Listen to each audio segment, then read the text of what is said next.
23 నెలల్లో కాంగ్రెస్ ప్రభుత్వం ఏం చేసింది హైదరాబాద్లో కానీ బయట తెలంగాణలోని జిల్లాల్లో కానీ అని ఆలోచించుకుంటే నాకంటే బాగా మీకే అర్థమవుతుంది.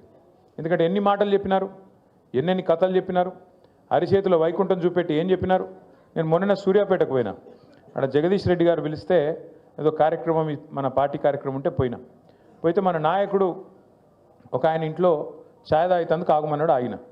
ఆగితే ఆయన నాయకుడు వాళ్ళ అమ్మగారిని తీసుకొచ్చాడు. అన్న మా అమ్మ అని చెప్పిండు. ఎట్లున్నారమ్మా, బాగున్నారా, ఆరోగ్యం బాగుందా అని అడిగితే బాగానే ఉన్న బిడ్డ అన్నది. ఆ నాయకుడికి మొన్న ఈ మధ్యనే పెళ్ళయింది. ఆ పిల్లగాడు చిన్నోడు 25-26 ఉంటే మన రాజ్ కుమార్ పటేల్ లెక్కనే మొన్ననే లగ్గమైంది.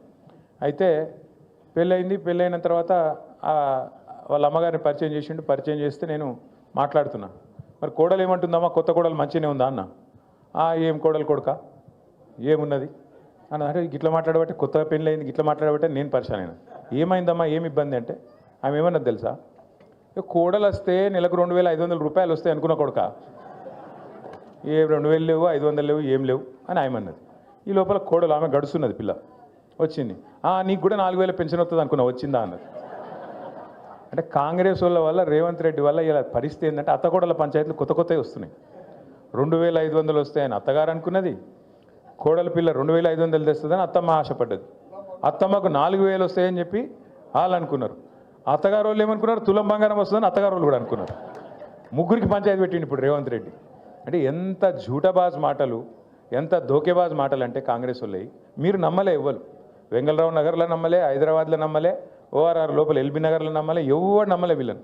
కానీ పాపం మా మిర్యాల కూడా వాళ్ళు నమ్మిరు.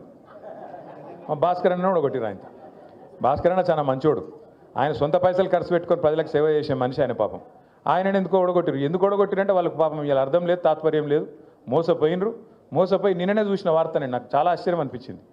రాష్ట్రం అంతటా ఇలా యూరియా కోసం లైన్లు కనబడుతున్నాయి, మీరు చూస్తుర్రా?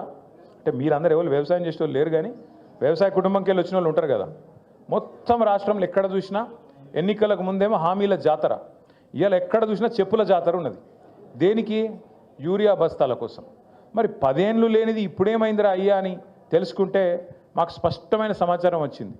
మొత్తం కాంగ్రెస్ వాళ్ళే యూరియా కూడా బుక్కుతున్నారు, డైవర్ట్ చేస్తున్నారు, బ్లాక్ మార్కెట్లు అమ్ముకుంటున్నారని సమాచారం వచ్చింది. నేను నిన్నగాక మొన్న గద్వాలలో చెప్పిన, నేను కాంగ్రెస్ వాళ్ళే యూరియా మొత్తం డైవర్ట్ చేస్తున్నారు, కాంగ్రెస్ వాళ్ళే యూరియాని బ్లాక్ మార్కెట్లో దందా చేస్తున్నారు, రైతులకు అందకుండా చేస్తున్నారు అని చెప్తే నన్ను నిన్నవాడు కాంగ్రెస్ వాడు తిట్టిండు. యూరియా అని అంటావా నువ్వు, అట్లా ఇట్లా డామ్ డుసుకొని తిట్టిండు. ఇప్పుడు పొద్దున వార్త చూస్తే ఇక వీళ్ళ మిర్యాల కూడా ఎమ్మెల్యే కొత్తగా గెలిచిన కాంగ్రెస్ ఆయన ఉన్నాడు కదా, ఆయన గన్మ్యాన్ ఒక లారీ యూరియా తీసుకుపోయిండట. ఆయన గన్మెన్. మరి గన్మెనే లారీ యూరియా తీసుకపోతే ఎమ్మెల్యే ఎంత ఎత్తుకపోవాలి? ఇక మరి మీరు ఒక లారీ లోడ్ గన్మెన్ ఎత్తుకపోతే ఎమ్మెల్యే సాబ్ కనీసం ఒక గోదామని ఎత్తుకపోవన్నా వద్దా? ఇజ్జత్కా సవాల్. గట్లున్నది కాంగ్రెస్ వాళ్ళ కథ. ఆఖరికి యూరియా కూడా బుక్తారే, నాకు అర్థం కాదు. అది కూడా తింటారా? రైతుల నోటికాడి ముద్ద గసంటోళ్ళు కాంగ్రెస్ వాళ్ళు. ఇక వాళ్ళు చెప్పిన అబద్ధాలు ఇని ఇప్పుడు వస్తారు మళ్ళీ గంగలరావు నగర్కి, తుమ్మల నాగేశ్వరరావు వస్తారు, పెద్ద మనిషి మంత్రి కాబట్టి ఆయన కొద్దిగా వజూదు ఉంటుంది, ఏమని చెప్తే మన వజన్ ఉంటుందేమో అని మనం అనుకుంటాం. వచ్చి చెప్తాడు, అమ్మ మీకు తులం బంగారం ఇస్తా అంటాడు. ఈరోజు నేను చెప్తున్నా, రాసి పెట్టుకొని తులం బంగారం కాదు, వీళ్ళు మీ మెడల పుస్తలతాడు గుంజుకోకపోతే వాళ్ళే గొప్పోళ్ళు, పచ్చి లంగాలు కాంగ్రెస్ వాళ్ళు.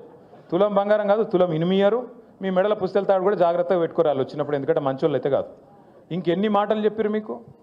4000 పెన్షన్ ఇస్తాం, 2000 కాదు 4000. కేసీఆర్ ముసలమ్మకి ఇస్తున్నాడు, లేకపోతే ముసలాయకి ఇస్తున్నాడు, మేము ఇద్దరికి ఇస్తాం, ఇద్దరు కంపల్సరీ ఇస్తామన్నారు. వచ్చినాయా మరి 4000? 22-23 నెలలు అయిపోయా, 4000 పెన్షన్ పత్తలేదు, 2500 యాదికి లేదు. ఆ రోజు డైలాగ్ కొట్టిండి పెద్ద మనిషి డిప్యూటీ సీఎం బట్టి విక్రమార్క. ఒక ఆయన పాపం టీవీలో అడిగిండు బట్టి విక్రమార్క గారిని, అయ్యా మరి మీరు చెప్పే హామీలు వింటుంటే మొత్తం 420 హామీలు అయినాయి, 420 హామీలు అయినాయి, మరి ఇవన్నీ కూడితే ఒక 5-6 రాష్ట్రాల బడ్జెట్ సరిపోదు, యాడికెళ్ళి ఇస్తావా పైసలు అన్నాడు. ఏమన్నాడు ఎరికేనా ఆయన? మేము కాంగ్రెస్ వాళ్ళం ఏమనుకున్నారు మీరు? మేము 125 సంవత్సరాల చరిత్ర మాది.